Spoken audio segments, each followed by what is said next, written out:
भी सीखना चाहते हैं तंत्र विद्याएं और चाहते हैं कि आप दूसरों के अंदर से प्रेत भूत पिशाच आदि निकाल के उसे ठीक कर सकें, तो देखते रहिए पूरा वीडियो। जय श्री राम, जय श्री बालाजी।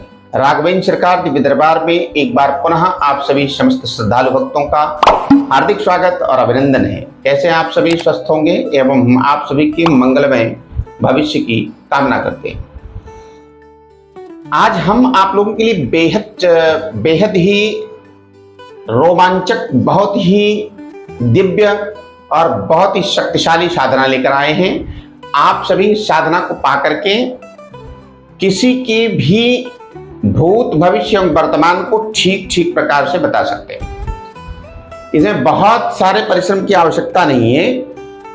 जो भी साधक इस भूत भविष्य और वर्तमान जानने वाली साधना के लिए भटक रहे हैं या जो भी भूत भविष्य वर्तमान जानने की इच्छा रखते हैं, जो साधक अच्छे हैं उनको हम जान लेंगे, तभी हम आप तक ये साधना वितरित करेंगे। जो भी साधक तामसिक प्रवृत्ति के हैं वह इस साधना में बिल्कुल भी भाग नहीं लेंगे और हम ऐसे साधकों को साधना बिल्कुल भी देना उचित नहीं समझते। इस साधना को करने के लिए आपको मां भगवती सरस्वती की विशेष कृपा पानी है एवं अनार की कलम की एक साधना है, अनार के पौधे की, या एक विशेष नक्षत्र में अनार के वृक्ष का विधिवत पूजन कर उस शक्ति को प्रकट करना है और प्रकट करके वहां से एक अंगुल बराबर या ये हथेली बराबर इतनी लकड़ी उसमें से काट लेनी।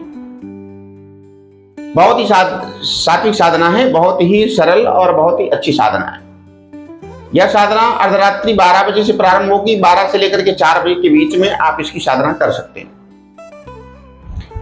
साधना साबर मंत्र से सुशोभित है और साबर मंत्र के अंतर्गत की जाएगी।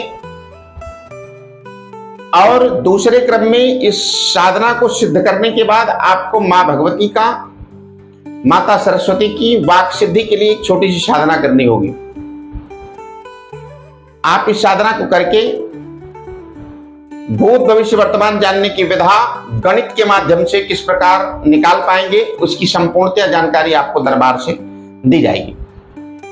जो भी साधक इस साधना को करना चाहते हैं, इसकी संपूर्णतया जानकारी व्हाट्सएप चैट के माध्यम से अथवा कॉल के माध्यम से आप संपर्क कर जानकारी प्राप्त कर सकते हैं। किस प्रकार से भूत भविष्य वर्तमान जान सकते हैं और यह कैसी साधना है, इसमें हमने 3 स्टेप आपको समझाए हैं। आप बिल्कुल ही ध्यानपूर्वक सुने। गणित का प्रयोग है, इसके बाद मां भगवती सरस्वती का वीणा वादनी का प्रयोग है और इसके बाद अनार की कलम का।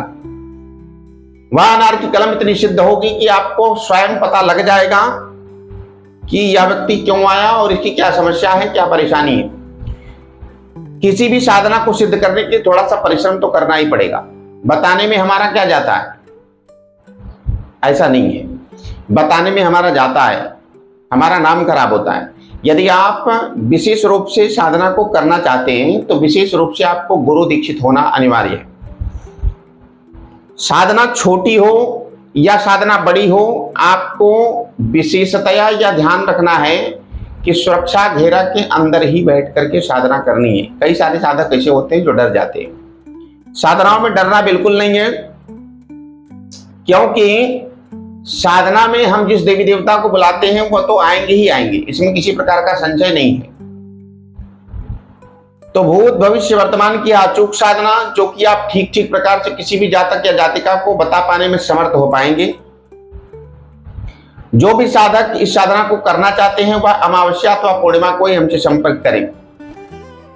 जो साधक आ सकते हैं वो आए, आकर के साधना करें तो और बेहतर है। आकर के साधना की जानकारी प्राप्त करें, आपको पूरी साधना का विधान दिया जाएगा, सुरक्षा घेरा के मंत्र दिए जाएंगे एवं आपको अनार की कलम स्वतः ही प्राप्त करनी है। यहां से अनार की कलम नहीं दी जाएगी, क्योंकि साधना करके ही शक्ति से उस अनार की कलम को मांगना है, वचन लेकर के।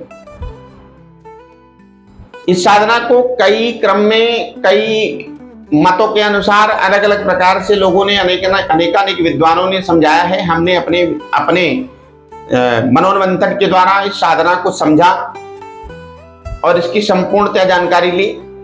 फिर इसके बाद आप तक इस साधना को प्रेषित करने का प्रयास कर रहे हैं, और प्रेषित करने का ही नहीं, आपको करवाने का पूर्णतया प्रयास है। जो भी साधक और साधिका इस साधना को करना चाहते हैं, भूत भविष्य वर्तमान जानने की शक्ति कैसे प्राप्त करें, यह अमेजिंग विषय है और बहुत ही लाभ होगा। आप भी जन कल्याण कर सकते हैं, छोटा मोटा दरबार आप भी लगा सकते हैं। हनुमान जी की खूब कृपा रहेगी और साधना अवश्य सफल होगी। आपको थोड़ा सा गणित का अध्ययन करना है, जो गणित आपको यहाँ से सिखाया जाएगा।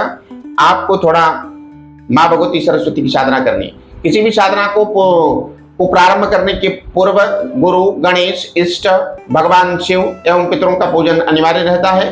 भोग में लड्डू, मिष्ठान, बर्फी, धूप, अगरबत्ती, जायफल, नींबू और इत्यादि इत्यादि सामग्री का प्रयोग बताया जाता है विशेषतया, और कुछ आपको करने के लिए नहीं कहा जाता।